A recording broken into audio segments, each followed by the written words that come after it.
I was trying to figure out what was the next part to actually cover. Some of you have seen the Walgreens video I made of the pharmacist that lied, cheated, colluded with healthnet, but you could watch that video later. That is his own words, that he lied about only wanted to give me 100 test strips and more. I'm going to put that aside. I think right now more important will be to cover CVS. CVS, I had to transfer to CVS because I was blacklisted from Walgreens. You know what? I was going to Walgreens for over 30 years. So it just shows that a person like myself, who'd been a regular going all of these years, makes no difference. Okay, so now let's go back to CVS. The first transfer of drugs went fine until I put in the second order. The second order, the salesperson tried to substitute one of my major medication for narcolepsy. And I said, no. Can't do that. It says right on the paper, do not substitute. The pharmacist was like, oh, Bert, oh, you're right. It says that. Okay, I will order it. Okay.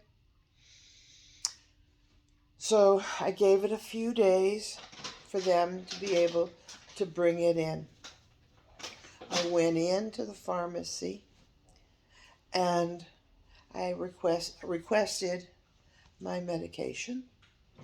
And at that point, they decided, oh, this is the young pharmacist. I said, oh, it's not here yet. I see that they're supposed to order it and that didn't get it because they forgot to order it. Maybe or maybe not. I said, we will order it. At that point, I knew that there was problems, and I had already cut my dose in half so that I could continue working without fear of knocking out. Okay, well, now I went back, said, well, we only have 60 pills. That's only 2/3 of my medication. Because of the insurance, and I knew the insurance, I also knew CVS, where if you pick up a medication and if all of it's not there, too bad. You will not get your medication. And that's exactly what happened. I had lost 10 days of medication. So at that point, I had gone to around that point, I was now 5 days without medication for narcolepsy. But it didn't seem to make them, they didn't care. They had no plans in covering that medication. Okay, so then I fell asleep behind the wheel. The dog woke me up. I woke up, I was able to pull over, and I called HealthNet. My so-called social worker.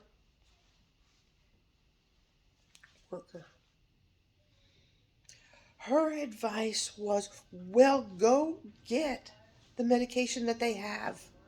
Because they said if you don't pick up the 60 pills, they're going to put it back on the shelf, and I'd have none.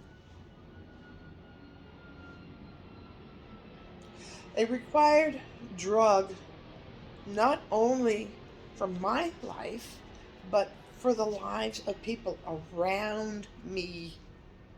They didn't care. HealthNet didn't care either, because when I went and picked up the 60 pills, I called HealthNet and said, we have a problem. They have no plans on getting the remaining 30 pills. HealthNet said, well, you picked it up. Too bad. You don't need the 10 days.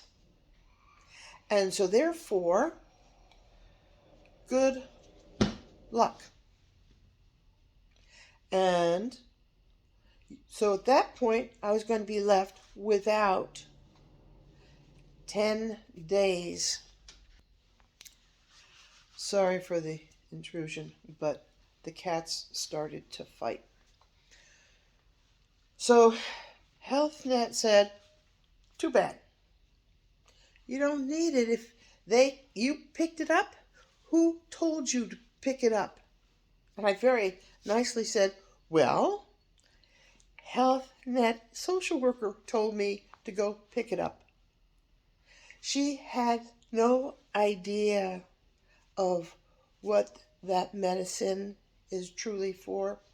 When I told her it was for narcolepsy, her advice was, well, don't drive if you're tired.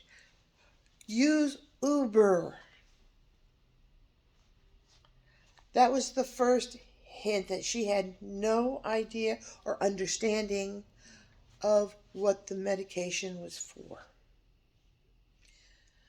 So I went and picked it up. I ended up making more and more HealthNet phone calls. They put in more and more grievances that mean nothing. What I honestly mean, it means nothing, because they take no action. Just like right now, they have 30 days to make a decision to either provide me with the new medication or not. So in 30 days, it will be approved or not. But we're going to go back to CVS local. I'm going to end it here because I'm going to do the next chapter of CVS now.